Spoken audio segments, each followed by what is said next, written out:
La lluvia casi había parado de caer entonces, mientras la tormenta entraba en uno de sus momentos más apaciguados. Solamente una niebla fina flotaba pendiendo del cielo nocturno.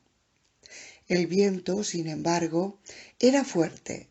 Ponía de punta los cabellos rubios enmarañados de Susan, hacía que le llorasen los ojos y le obligaba a entornarlos. Cuando racheaba, aullando como un alma en pena, Susan tenía que permanecer con la cabeza bajada y los hombros levantados. Hacía un frío sorprendente que hacía que los escociese la cara y le penetraba a través del jersey. Echó de menos una chaqueta. Pensó que parecía demasiado frío para septiembre en Oregón. Parecía más bien un viento de finales de noviembre o incluso de diciembre. Le habían mentido sobre la fecha. ¿Por qué demonios le habrían mentido eso también? Pero, una vez más, ¿por qué no? ¿Acaso era menos lógica que cualquiera de las otras cosas que le habían hecho? Salió por la puerta de emergencia y se dirigió hacia las sombras, cruzando un macizo frondoso, donde se acurrucó durante un minuto mientras decidía qué camino tomar para salir de allí.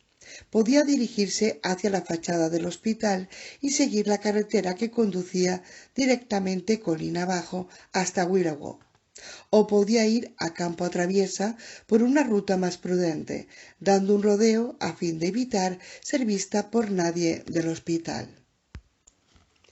Los relámpagos resplandecían suavemente y los truenos trepidaban como un tren descarrilado en la oscuridad. Fuera por donde fuera, ella iba a mojarse mucho. La llovizna ligera había comenzado a pegarle el cabello a la piel. Pronto el agua volvería a caer con fuerza y se empaparía hasta los huesos. Entonces se le ocurrió un plan de acción aterradoramente audaz y se lanzó a ponerlo en práctica antes de que tuviera tiempo de pensarlo y perder el coraje. Salió corriendo del aparcamiento hacia el coche más cercano, el Pontiac verde. Había 4 coches en el aparcamiento, 4 oportunidades de que alguien hubiera dejado las llaves puestas o bien bajo un asiento o en cualquier otro sitio. En ciudades rurales como Willow, donde casi todo el mundo se conoce, la gente no se preocupaba por los ladrones de coche tanto como en las grandes capitales y suburbios. Confía en tu vecino era todavía una regla por la que se regía la gente, que habitaba en unos cuantos lugares privilegiados. 4 coches, 4 oportunidades. Probablemente no tendría suerte, pero valía la pena echar una mirada. Llegó al Pontiac e intentó abrir la puerta del lado del conductor. No estaba cerrada con llave. La luz del techo inundó el coche. Parecía tan brillante como la del faro y estuvo segura de que se había descubierto sin querer y que las alarmas comenzarían a sonar en cualquier momento. ¡Maldita sea! Se deslizó dentro del coche, detrás del volante y rápidamente cerró la puerta sin preocuparse por el sonido que hiciera, simplemente interesada en cortar aquella maldita luz. Estúpida, dijo, insultándose a sí misma. Miró el aparcamiento a través del parabrisas borroso, cubierto de agua. No vio a nadie. Observó las ventanas iluminadas de los 4 pisos del hospital. No había nadie en ninguna, nadie que la observase. Suspiró de alivio y respiró hondo. El coche olía a humo de tabaco pasado. Susan no era fumadora y por lo general se sentía molesta y a veces hasta le venían náuseas con tales olores. Pero esta vez le pareció un suave perfume, porque al menos no era un olor de hospital. Cada vez más confiada en que iba a llevar a cabo su fuga, se inclinó hacia adelante, introduciendo una mano bajo el asiento, palpando el suelo en busca de las llaves del coche, y se quedó helada. Las llaves estaban en el encendido. Brillaban en el resplandor amarillento del vapor de sodio que llegaba a través de las ventanillas. Al descubrirlas, se estremeció, las miró como una mezcla de alborozo y de aprensión y se encontró discutiendo consigo misma. Algo no va bien. No, finalmente las cosas se están poniendo a mi favor. Es demasiado fácil. Esto es lo que esperaba encontrar. Y es demasiado fácil. En las ciudades pequeñas, algunas personas dejan las llaves puestas en el coche. ¿En el primer coche que uno mira? ¿Qué importa que sea el primero, el cuarto o el que haga 300? Importa porque es demasiado fácil. No es más que cuestión de suerte. Ya era hora de que la tuviera. Es demasiado fácil. Relámpagos como latigazos de luz cortaban el cielo negro como boca del lobo, y había un rugido de truenos. La lluvia caía en chorros al principio y luego en una inundación repentina, terrible. Susan escuchó cómo golpeaba sobre el coche. La observó cayendo como una riada por el parabrisas en ondeantes cintas de luz de sodio. La contempló mientras oscurecía las superficies reflectantes de los charcos sobre el pavimento y supo que no iba a caminar todo el trozo hasta la ciudad, que estaba a 1,5 kilómetros, y más aún si iba haciendo un rodeo. ¿Por qué luchar bajo una explosión de nubes cuando tenía un estupendo automóvil a su disposición? Bien, de acuerdo, quizás era demasiado fácil de ese modo. Muy bien, no había quizás en esto muchísimo más fácil, pero no había ninguna razón que impidiera admitir que las cosas podían ser fáciles alguna vez. Encontrar una llave enseguida podía ser un síntoma de buena suerte y nada más. ¿Qué otra cosa si no? Giró la llave en el contacto. El motor se puso en marcha inmediatamente. Dio las luces principales y los limpiaparabrisas. Quitó el freno de mano y puso el coche en marcha. Salió del aparcamiento y dio la vuelta hasta la fachada del hospital. Llegó a una carretera de dirección única y salió en sentido contrario para entrar en ella, porque el camino adecuado para salir la llevaría directamente hacia debajo del pórtico brillante iluminado, donde podrían verla a alguien que estuviera en la puerta principal. Llegó al final del corto camino de acceso sin encontrar ningún tráfico de cara. Se paró en una señal de stop, donde la ruta se cruzaba con la carretera del condado, de 2 direcciones. Volvió la vista atrás, hacia el edificio de 4 pisos del que acababa de escapar, y vio un gran cartel en el césped bien cuidado. Tenía 2 metros de largo y casi otros tantos de altura. Se hallaba situado sobre una base de piedra, flanqueado por arbustos bajos. Había 4 pequeños focos colocados a lo largo de la parte superior, dirigidos hacia abajo, sobre el letrero completamente blanco con fondo azul, de azul marino. Incluso a través de la lluvia espesa, empujada por el viento, Susan pudo leer aquel cartel sin ninguna dificultad.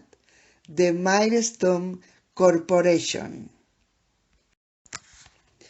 Miró aquellas 3 palabras con incredulidad.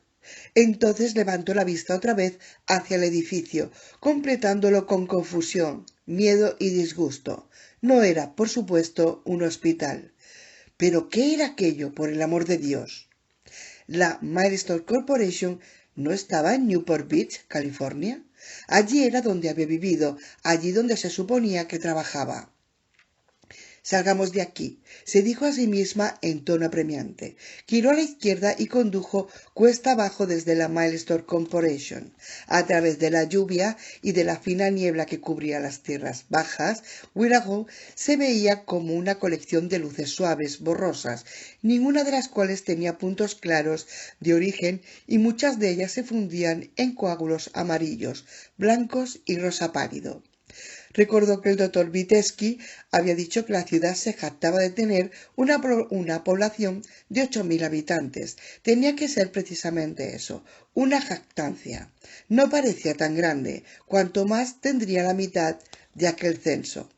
Pasado el punto medio de la larga colina, Susan, apoyada sobre el volante, mientras conducía mirando entre los aporreantes limpiaparabrisas, observó un cambio que afectaba a las luces de Wirral, las cuales parecían ahora brillar, parpadear y ondear como si toda la ciudad fuera una enorme e intrincada señal de neón. Naturalmente no era más que un efecto debido a las circunstancias meteorológicas. Una cosa que no cambió fue la impresión de su tamaño. La ciudad seguía pareciendo más pequeña que de 8.000 almas, quizás incluso más pequeña que de 4.000. La carretera del condado tomó un giro fuerte a la derecha y descendió una última pendiente, pasadas las primeras casas de la ciudad. En algunas de ellas las luces brillaban en las ventanas, otras estaban oscuras. Todo se hallaba oscurecido por la lluvia y por la niebla. La carretera se convirtió en la calle mayor. No podían haber encontrado un nombre más adecuado para su calle principal. El corazón de Willow era como el de 10.000 ciudades esparcidas por el país. Había un parque muy pequeño que tenía a la entrada una estatua en memoria de los caídos en la guerra. Había también un bar y un asador llamado Dewdrop Inn, cuyo rótulo era de neón a naranja y la de The Drop oscilaba a punto de fundirse. Las ventanas estaban decoradas con otros anuncios de neón, todos referentes a varias marcas de cerveza. La ciudad mantenía muchos pequeños negocios, algunas empresas locales, algunos mercados pequeños de cadenas nacionales importantes, Jenkins Hardware, Laura Lee Flower y un escaparate de Sears, que trataba únicamente de encargos por catálogo. La cafetería Plenty God, donde Susan pudo ver una docena de clientes sentados en departamentos más allá de enormes ventanales. 2 tiendas de ropa, un almacén de prenda para caballero, el First National Bank de Willow, el cine de la calle mayor, que en aquel momento estaba dando un doble programa que comprendía 2 de las últimas comedias de verano, Arthur y Continental DVD. 3-7 on the Lawn, con su gran rótulo electrónico indicando tiempo y temperatura, una intersección con 3 estaciones de servicio, Arco, Union 76 y Móvil, y con una galería de juegos de ordenador, Rocket Blast, en la esquina cuarta, televisión y utensilios de Giulini Brothers, una pequeña librería y otro bar y asador a la izquierda, unos almacenes y un establecimiento G.C. Murphy de artículos baratos a la derecha, una funeraria Hathaway & Sons, retirada de la calle sobre un gran solar, un escaparate vacío, un establecimiento de hamburguesas y un almacén de muebles que, aunque Willow era como otras 10.000 ciudades en tantos detalles, un par de cosas se le antojaron inadecuados. Le parecía a Susan que todo en la ciudad estaba demasiado limpio. Todos los almacenes tenían el aspecto de haber sido pintados en el último mes. Incluso las estaciones de Arco, Union 76 y Móvil brillaban prístinamente en la lluvia, con los puestos de gasolina resplandecientes. Las puertas de servicio se levantaban para revelar con orgullo garajes brillantes iluminados, ordenados con pulcritud. No había ni un solo rastro de basura en las cunetas. Los árboles se hallaban plantados en huecos regularmente espaciados a ambos lados de la calle y no estaban simplemente bien podados, sino que eran de una perfección simétrica y formaban 2 largas filas de sorprendente regularidad. Entre las numerosas luces de la calle no había ninguna bombilla fundida, ni una sola. El único rótulo de neón con una letra que temblaba era el de la Dewdrop Inn, y eso parecía ser el peor ejemplo de los defectos de la ciudad. Quizá Willow tenía un gran orgullo cívico, compartido por todos, y una ciudadanía especialmente dinámica, o tal vez la lluvia y el fino velo de niebla estaban suavizando la escena, escondiendo los bordes deteriorados de todas las cosas, solo que la lluvia normalmente hacía que una ciudad pareciera más triste y más vieja de lo que era en realidad, no mejor. ¿Y podía el orgullo cívico explicar que una ciudad pareciera habitada por robots? Otra cosa extraña eran los pocos coches que se hallaban a la vista. En 3 bloques había pasado solamente por delante de 3 coches y una caravana aparcada junto al bordillo. En el espacio de al lado del cine de la calle principal no vio más que 2 coches y en la Dewdrop Inn tan solo uno y un camión de reparto. Hasta entonces no había pasado ningún coche que estuviera en movimiento. Ella era la única que conducía aquella noche. Bien, el tiempo era horroroso. La gente era prudente permaneciendo en casa en una noche así. Por otro lado, ¿cuánta gente conocía que tuviera la costumbre de comportarse con prudencia? No demasiada, no tanta como allí. La Dewdrop Inn era la clase de establecimiento que hacía buen negocio en medio de una tormenta. Una simple lluvia no impediría a los verdaderos bebedores dirigirse a su lugar favorito y la mayoría de ellos irían en coche, lo mejor para matarse mutuamente mientras se dirigían haciendo eses a casa a las 2 de la mañana. «Sigue conduciendo», se dijo Susan. «Atraviesa esa villa y sigue. No te detengas aquí. Algo va mal en este lugar». Pero no tenía ningún mapa ni estaba familiarizada con aquel territorio. Ignoraba cuánto faltaba para la ciudad más cercana y también tenía miedo de lo que había sucedido en el hospital y en Milestone la estuviera convirtiendo en una paranoica después de todo. Entonces, al principio del cuarto bloque, vio un lugar donde estaba segura de encontrar ayuda y metió su coche en el aparcamiento. Sheriff del Condado de Willowock, Oficinas Centrales, Willowock, Oregon.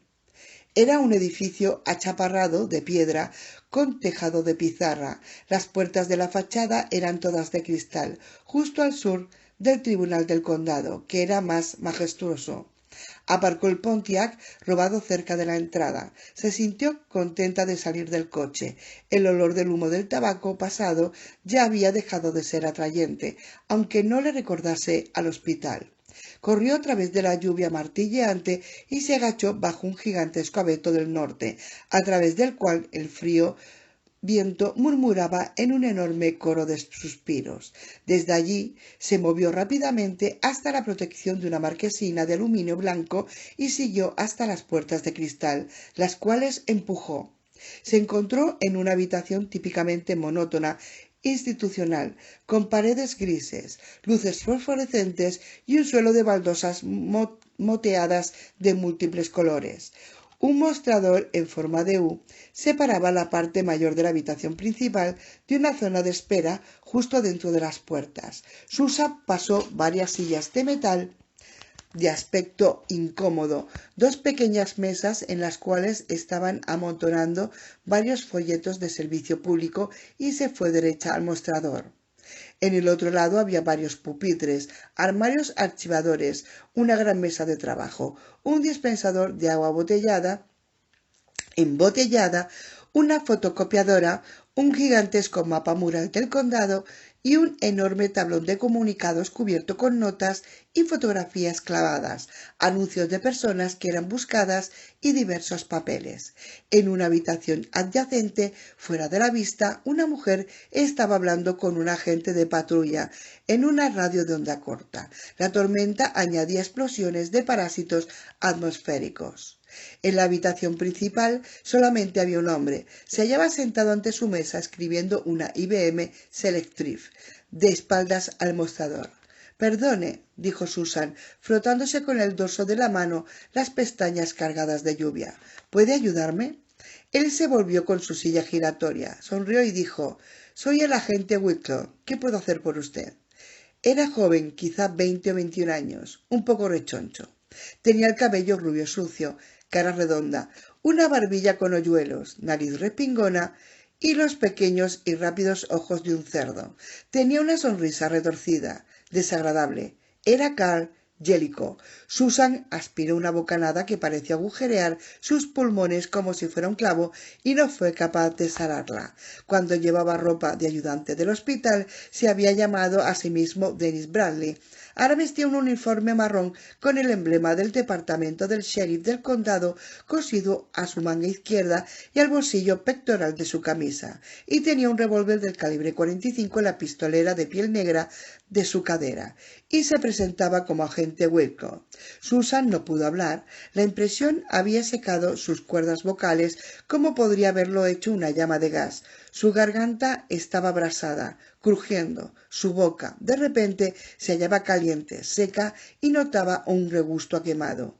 No se podía mover. Finalmente dejó salir a su respiración con un suspiro y jadeó en busca de un poco de aire, pero seguía sin poder moverse. «¡Sorpresa, sorpresa!», murmulló Jellicoe, riendo afectadamente y levantándose de su silla giratoria. Susan meneó la cabeza, despacio al principio, luego con vehemencia, tratando de negar lo que estaba viendo. ¿De verdad pensabas que podías escaparte de nosotros tan fácilmente? No lo creías, ¿verdad? Preguntó, permaneciendo con las piernas extendidas, levantando su pistolera. Susan lo miró muy fija, inmovilizada, con los pies clavados al suelo. Sus manos apretaban con fuerza el borde del mostrador de la madera, como si eso fuera su único agarradero a la realidad. Sin parar y sin apartar de Susan sus ojillos porcinos, Jellicoe llamó a alguien que estaba en la habitación de al lado. Ven a ver esto lo que tenemos aquí. Apareció otro agente. Tenía 20 o 21 años. Era alto, con el cabello rojizo y ojos avellanados y una bonita piel salpicada de pecas. Cuando usaba el uniforme de ayudante del hospital, había dicho llamarse Patrick O'Hara. Susan no sabía cómo se llamaba ahora, pero sabía cómo se había llamado hacía 13 años, cuando era estudiante en el Braeside College, cuando ayudó a matar a Jerry Einstein en la Casa del Trueno. Herbert Parker. Vaya, vaya, dijo Parker, la dama parece afligida. Ya ves, la pobre creía que se había escapado de nosotros, como Jellicoe. ¿Lo creía de verdad?, preguntó Parker.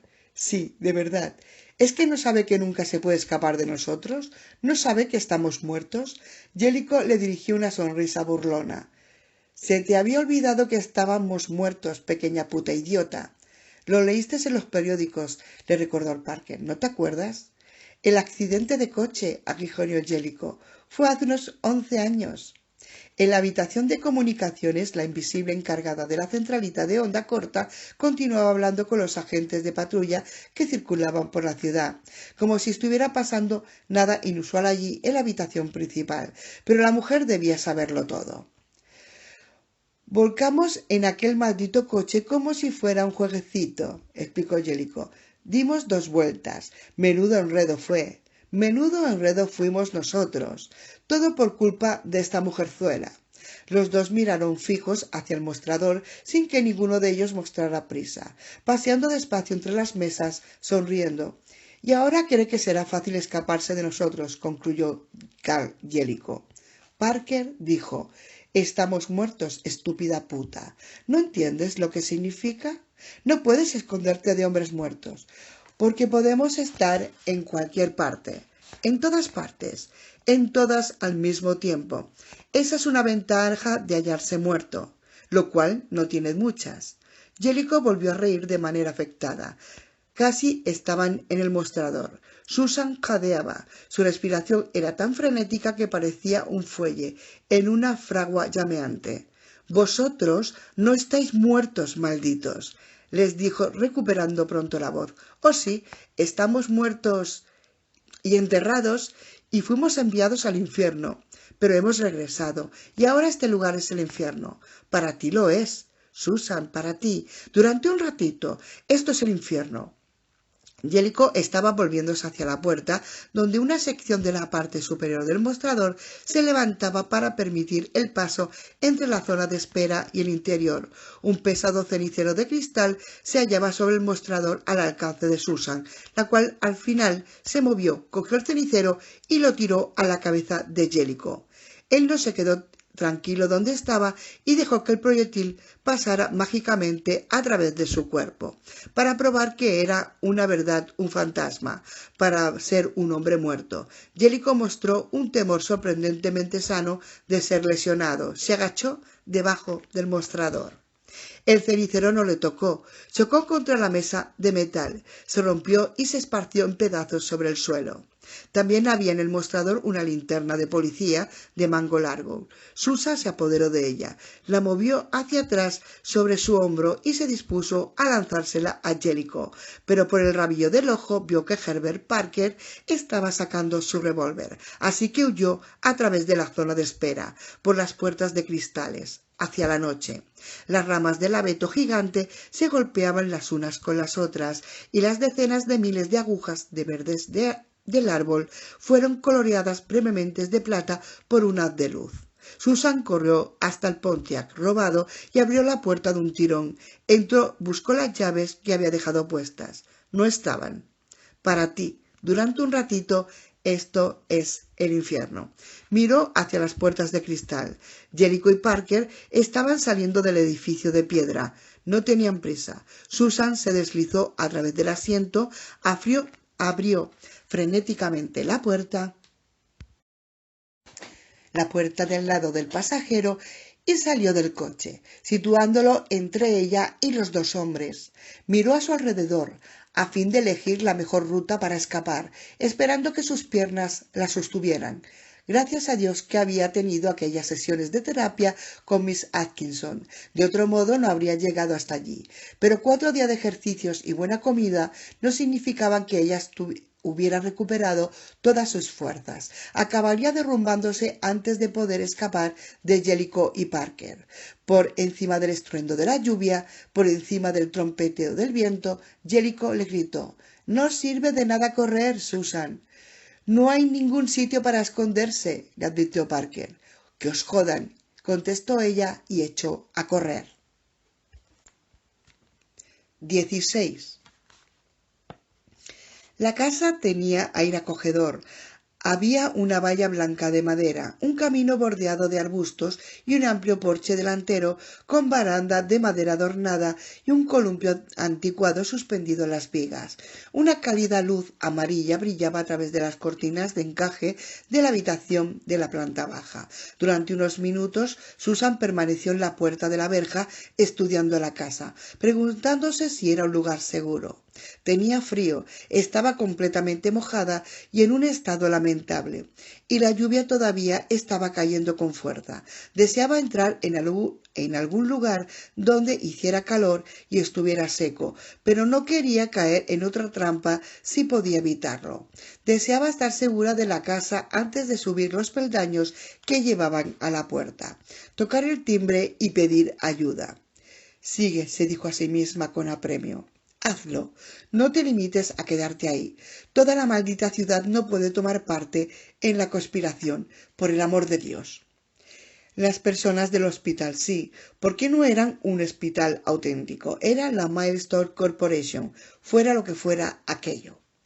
La policía también estaba implicada, lo que era atroz y aterrador, una espantosa contrariedad, pero entendía que eso era posible. A veces, en una pequeña ciudad como Willow, si una sociedad principal dominaba totalmente la vida económica de la comunidad a través de los empleos que proporcionaba y los impuestos que pagaba, ejercía un tremendo poder sobre las autoridades locales, incluso hasta el extremo de permitirse utilizar a la policía como arma de defensa secreta para los próximos fines y protección de la sociedad.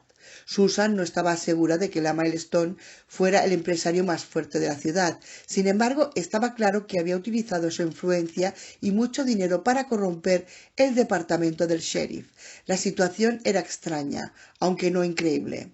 Pero ahí era donde, con seguridad, terminaba la conspiración.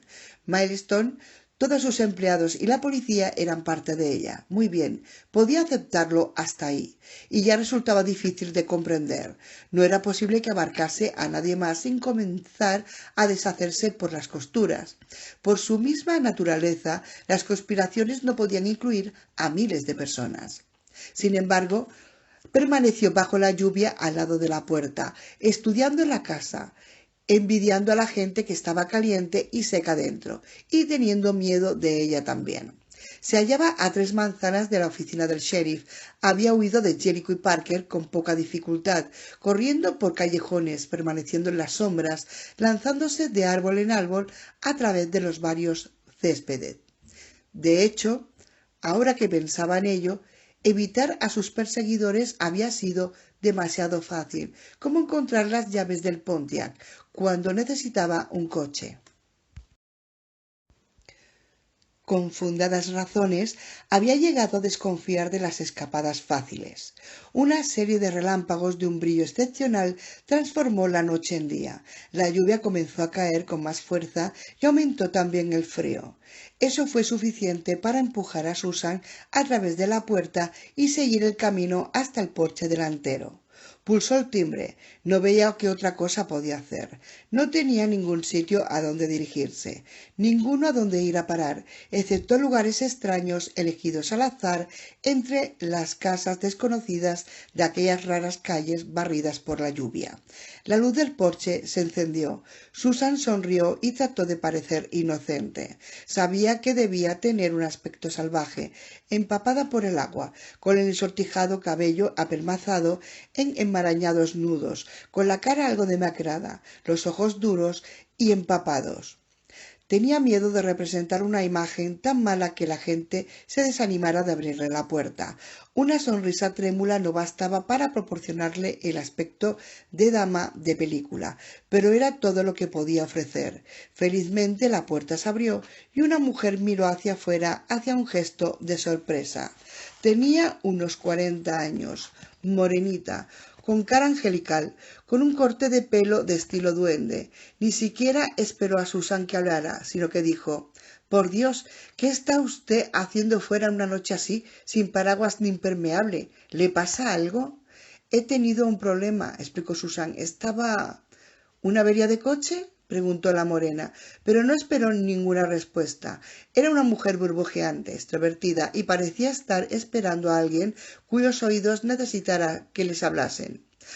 «Oh, siempre se han de estropear cuando hace un tiempo como este, nunca en un día soleado de junio, siempre por la noche y siempre con tormenta, y jamás cuando puedes encontrar un mecánico o cuando tienes cambio para una cabina de teléfono. Querrás saber si puede utilizar el nuestro, ¿es eso? ¿No? Bien, pues claro, naturalmente. Entre aquí que se está caliente. Llame a quien quiera. Voy a hacerle un poco de café caliente, pues necesita algo caliente si quiere evitar una pulmonía». La mujer se hizo a un lado a fin de que Susan pudiera entrar. Sorprendida por la hospitalidad sin reservas de aquella mujer y por su charla incesante, Susan dijo: «Bien, estoy chorreando». «No estropeará nada. Tenemos una alfombra oscura. Hemos de tenerla por los chicos. Imagínase lo que harían con una alfombra blanca. Y es de fibra Antron Plus, lo cual quiere decir que no se manchará por más que lo intenten los diablillos. Además, usted chorrea agua de lluvia, no salsa de espagueti ni chocolate. Un poco de lluvia no va a perjudicarla. Entre, entre». Susan entró y la mujer cerró la puerta. Estaban en una sala de estar confortable. El papel de la pared con motivos florales era demasiado abigarrado para el gusto de Susan, pero no dejaba de ser atractivo. Había una pequeña mesa contra una pared de la salita. Un espejo con marco de bronce colgaba por encima de la mesa, sobre la cual, delante del espejo, había un centro de flores secas. Un televisor funcionando en otra habitación. Tenía sintonizado un episodio de acción. Los neumáticos chirriaban. La gente gritaba. Salían a relucir las pistolas. Sonaba una música dramática. «Me llamo Annie», se presentó la morena. «Annie Shiptap. Soy Susan Thornton». Ya sabe, Susan, debería llevar siempre un paraguas en su coche, aunque no parezca que vaya a llover, solo para el caso de que ocurra algo como esto. Un paraguas, una linterna y los útiles de primeros auxilios. Ed, mi marido, guarda también una pequeña bomba de neumático en el maletero, un modelo eléctrico que se enchufa en el encendedor de cigarrillos, de modo que si tiene un reventón se puede volver a hinchar lo suficiente para llegar a una gasolinera. De modo que no tienes que cambiar tú misma el neumático en medio de la carretera, con mal tiempo, quizás en medio de una tormenta como esta. Pero por el amor de Dios, no es momento de dar un cursillo para ser buena Girl Scout, ¿verdad? Le estoy dando una serie de consejos que no me ha pedido, mientras usted está aquí de pie temblando como una hoja. A veces creo que mi boca no está conectada con mi cerebro. Vayamos a la cocina. Es probablemente la habitación más caliente de la casa y puedo prepararle un buen café. Hay un teléfono en la cocina también. Susan decidió esperar a tomar unos sorbos de café antes de cortar con su aprieto. No se debía a una buena avería de coche. Siguió a Annie Shiptap a un pasillo estrecho, donde la única luz era la que salía de la salita, y un resplandor azulado de la televisión que venía del salón, a la derecha. Al pasar ante la entrada en forma de arco del salón, Susan casi se detuvo y abrió la boca de sorpresa a la vista de lo que había más allá del arco.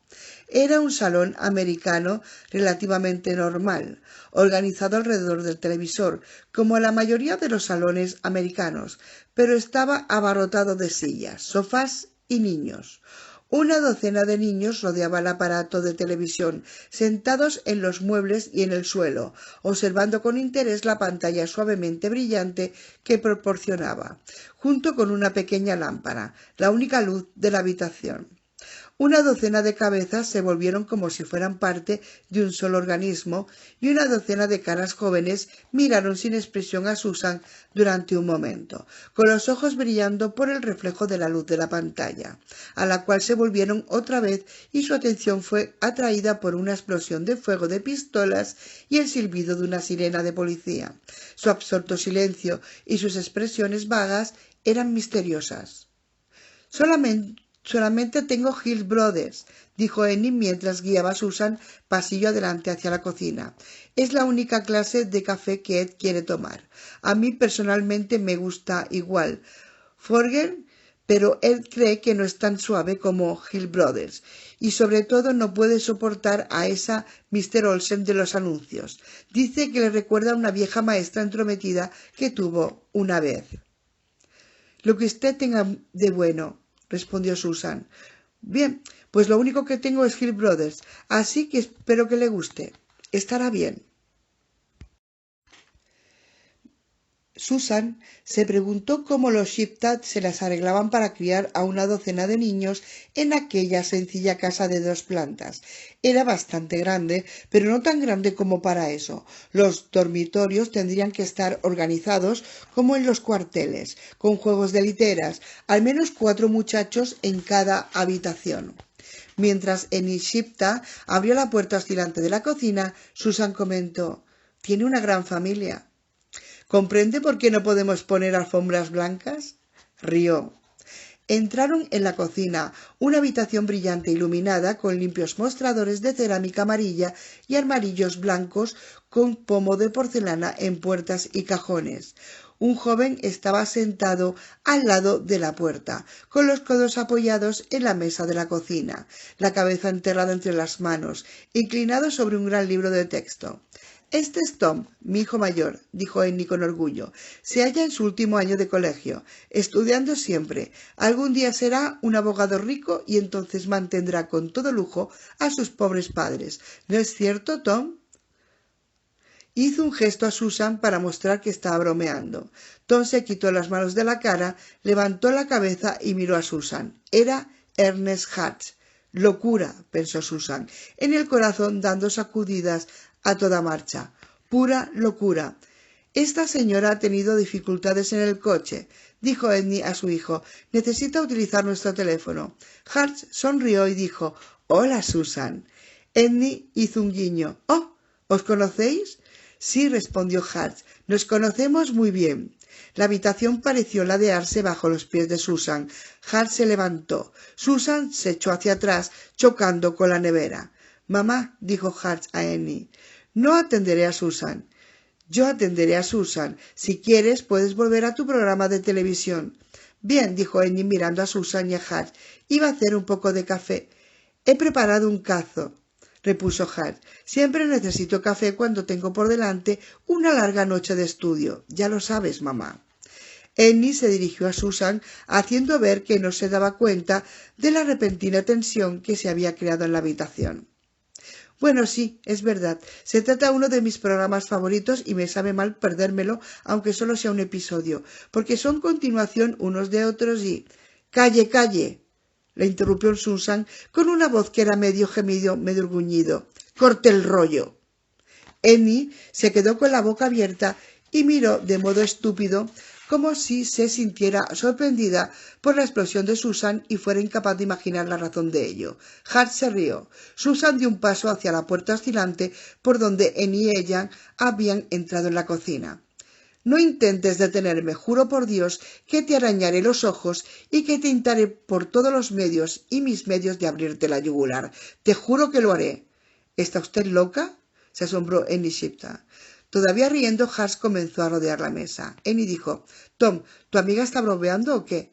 No intentes detenerme, le advirtió Susan mientras se separaba de la nevera. Si esto es una broma, a mí no me hace la menor gracia, declaró Edny. Hart le habló. Susan, no sirve de nada. ¿No te has enterado todavía?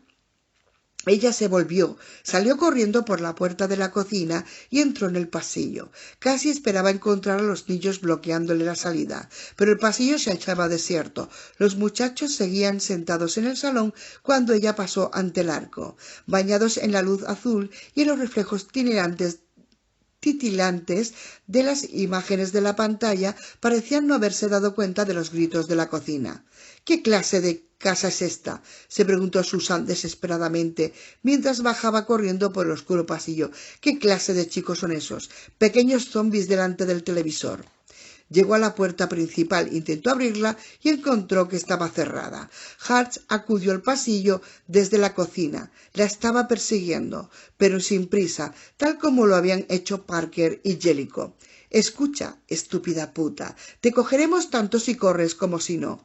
Susan hizo girar el pomo de la puerta a un lado y a otro.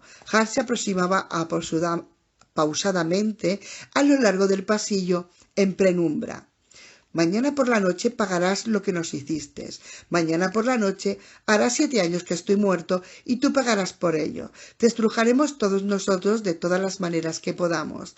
Te volveremos dentro afuera y de arriba abajo. Te sacaremos tus malditos sesos». La puerta se movía mientras ella la empujaba frenética, pero no se abría. «Te estrujaremos como debimos haber hecho aquella noche en la cueva y luego te abriremos del todo, por la mitad. Te trataremos como teníamos que haberte tratado entonces y cortaremos tu cabecita. Te haré lo que quería hacerte hace 13 años».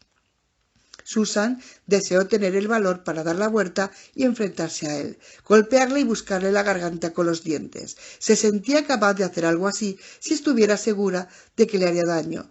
No le revolvería el estómago. Tenía el valor y la rabia para sentir en su boca el burbujeo sangriento de la sangre sin que le diera náuseas, pero tenía miedo de hacerle una herida y encontrar que no sangraba, que estaba muerto después de todo. Sabía que era imposible, pero ahora que había vuelto a encontrar a Hart, ahora que había visto una vez más aquellos ojos grises peculiares, los había hallado llenos de un odio helado y no podía mantener su rechazo razonado de lo sobrenatural. Su fe en el método científico y en la lógica estaba desmoronándose una vez más.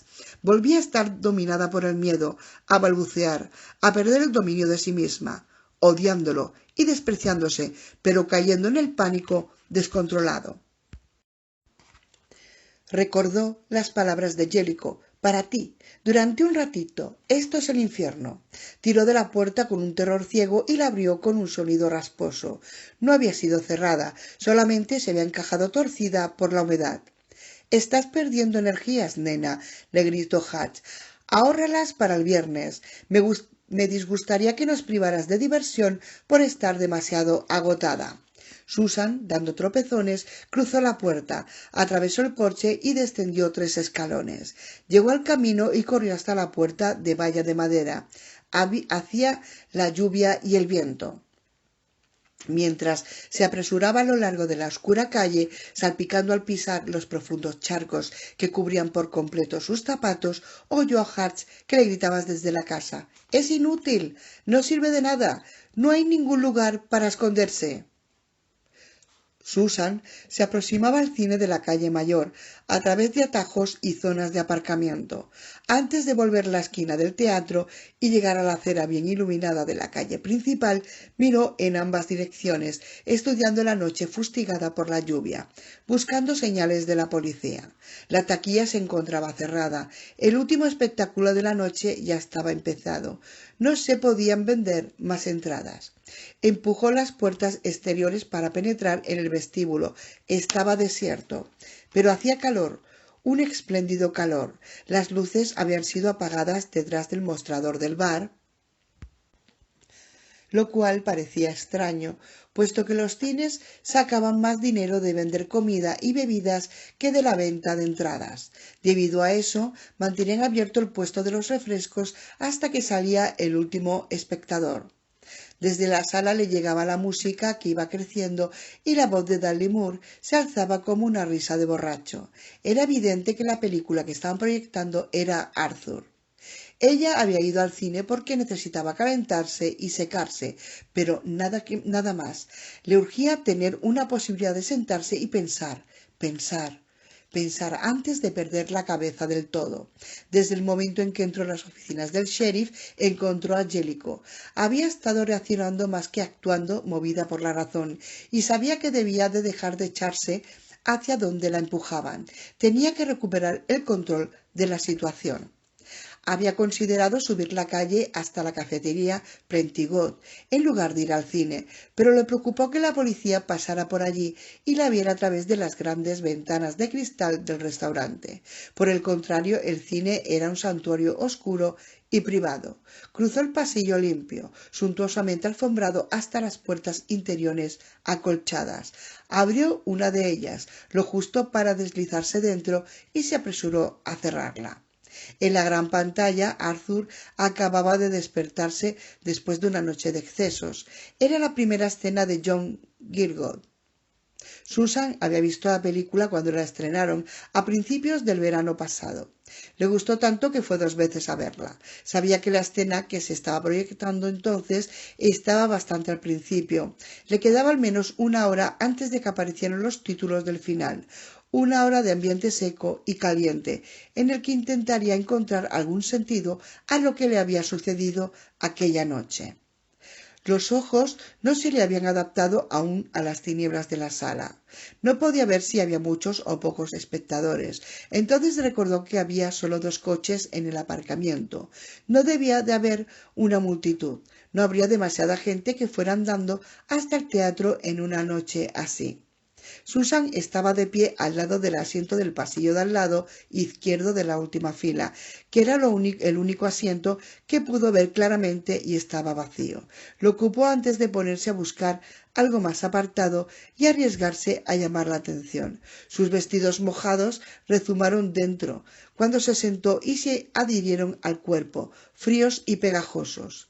No hizo caso a la película. Pensó en fantasmas, demonios, muertos que caminaban. De nuevo decidió que no podía aceptar una explicación sobrenatural, al menos de momento, porque entre otras cosas no se iba a ganar nada entreteniéndose en divagaciones sobre ocultismo, puesto que si era esa la explicación, no podía hacer absolutamente nada para salvarse.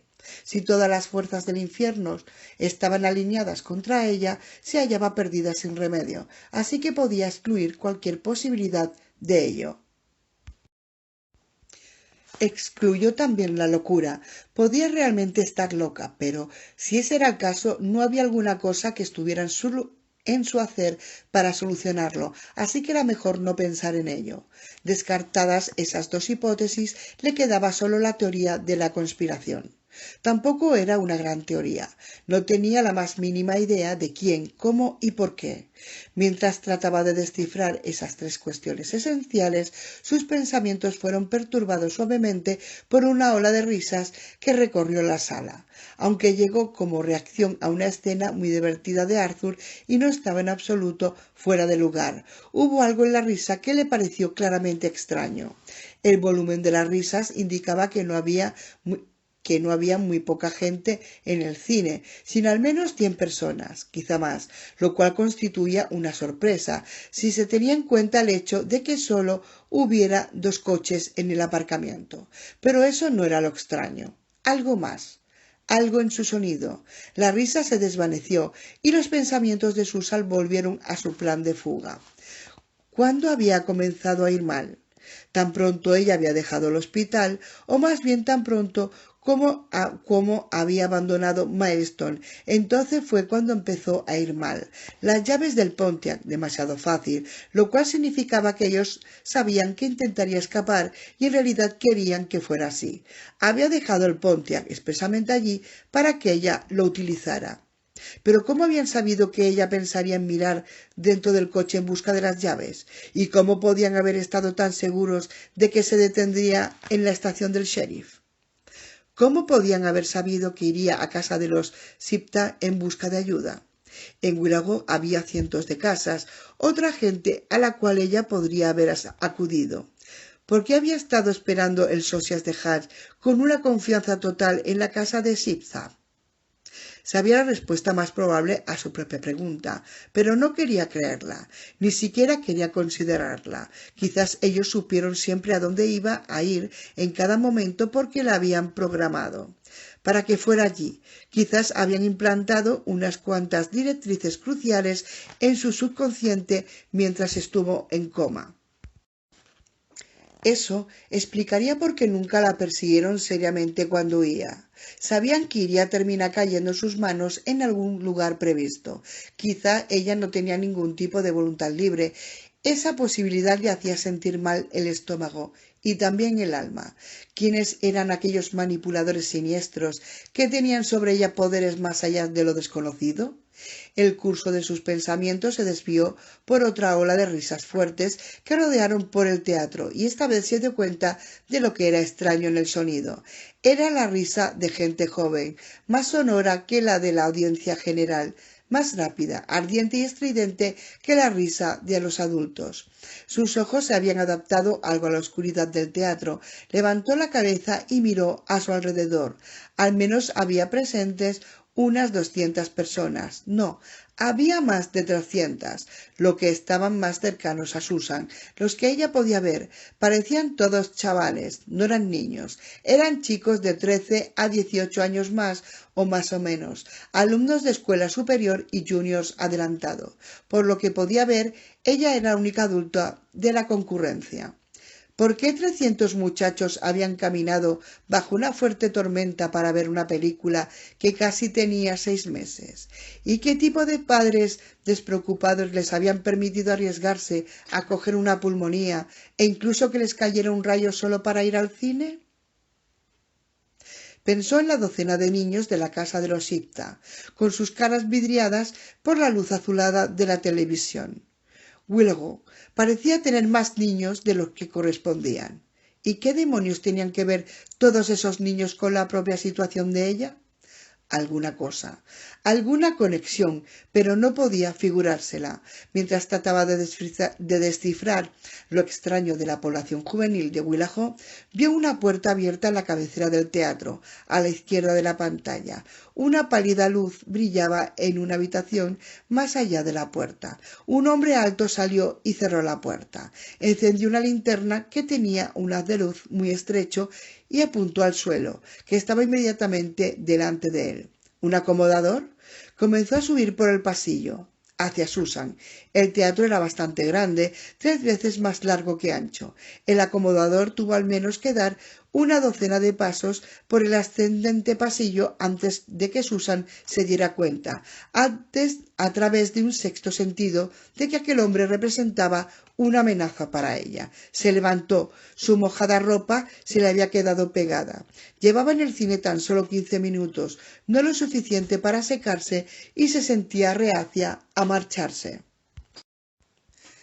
El acomodador siguió avanzando. El rayo de luz de la linterna subía y bajaba un poco cada paso que daba. Susan se movió del asiento hacia el pasillo, miró de soslayo el resplandor que tenía delante, intentando percibir la cara del acomodador.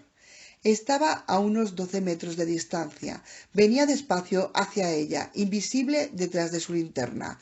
Cuando salía una escena luminosa en la pantalla, de repente se perfilaba pero sin dejarse ver con claridad. «Dudley Moore», dijo algo divertido. El público rió. Susan comenzó a estremecerse. John Gilligan dijo otra cosa divertida y Liza Minnelli replicó con una frase graciosa. El público volvió a reír. Si yo estaba programada para robar el Pontiac, pensó Susan, y si estaba programada para acudir a la oficina del sheriff y a la casa de los Shipta, entonces acaso lo estuviera también para venir aquí en vez de subir por la calle hasta la cafetería Plentygood o cualquier otro sitio. El acomodador estaba ya a menos de 10 metros. Susan subió de espalda 3 escalones que estaban hacia las puertas acolchadas que se abrían al vestíbulo. Llegó hasta ella andando hacia atrás y apoyó la mano en un batiente. El acomodador levantó el haz luminoso de la linterna, dejando de enfocarla hacia el suelo, oblicuo a él, y la dirigió sin más a la cara de Susan. La luz no era demasiado intensa, pero la cegó, porque sus ojos se habían acostumbrado a la oscuridad.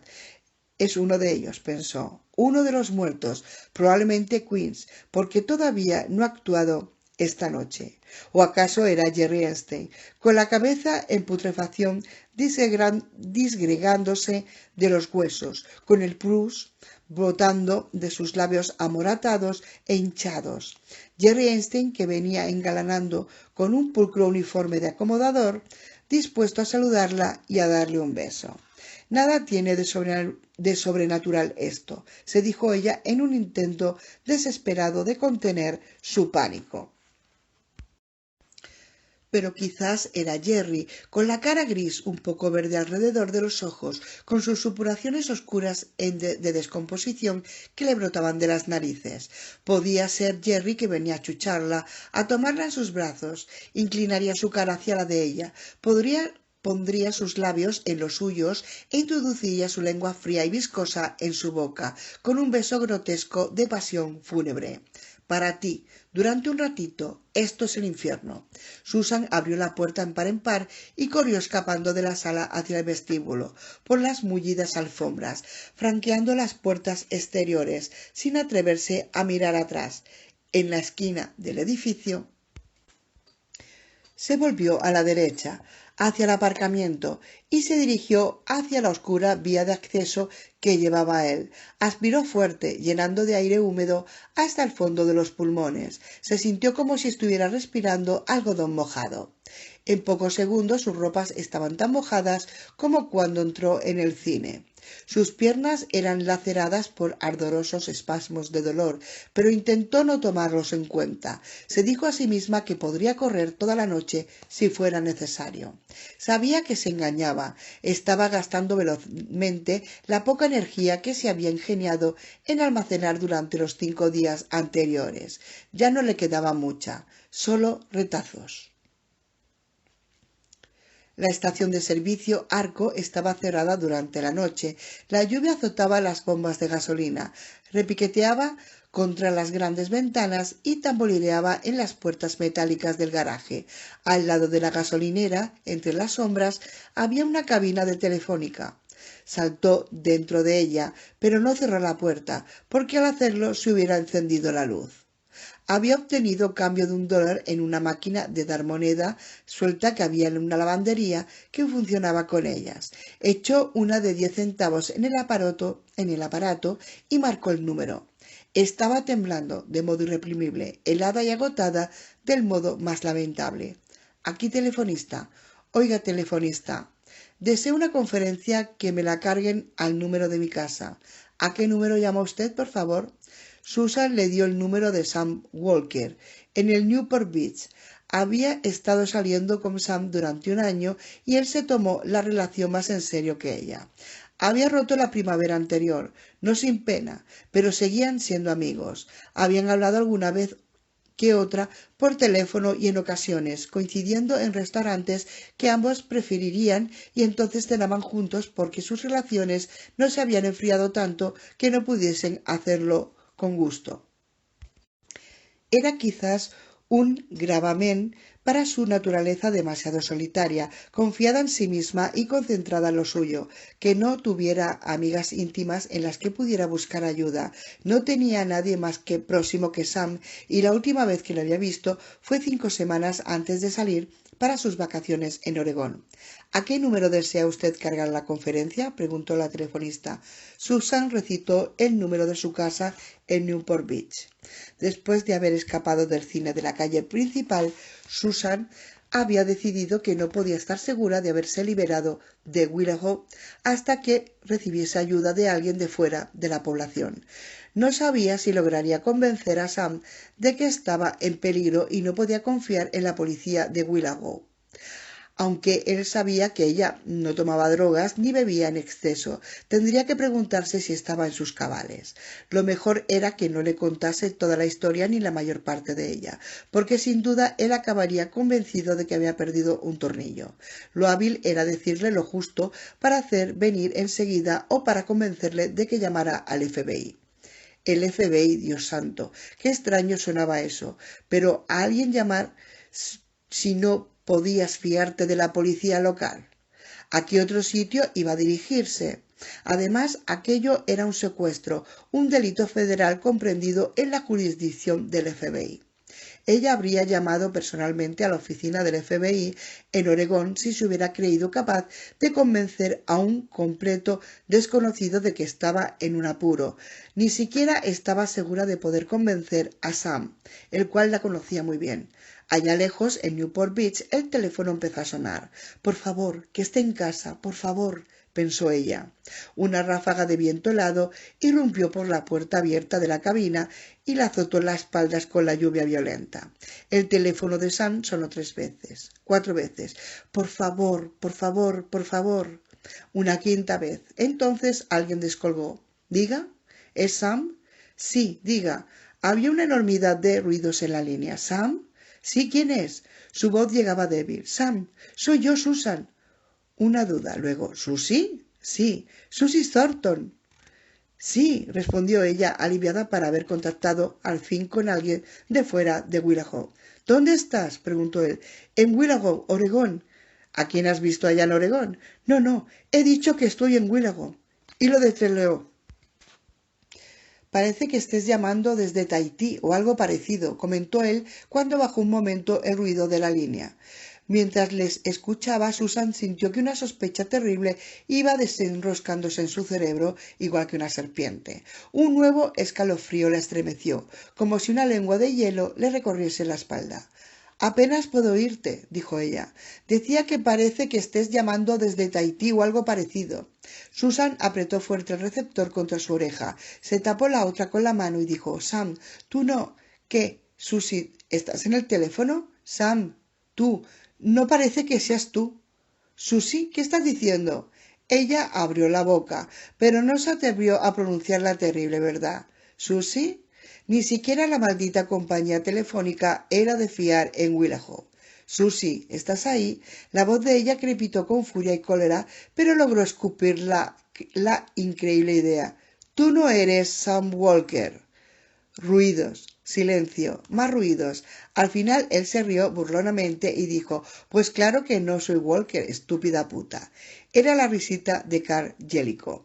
Susan se sintió como si hubiera envejecido 1000 años, más vieja todavía, arruinada, agotada, atropellada y desgarrada. El viento cambió de sentido. Chocó contra el lado de la cabina telefónica. Hizo tintinear el cristal.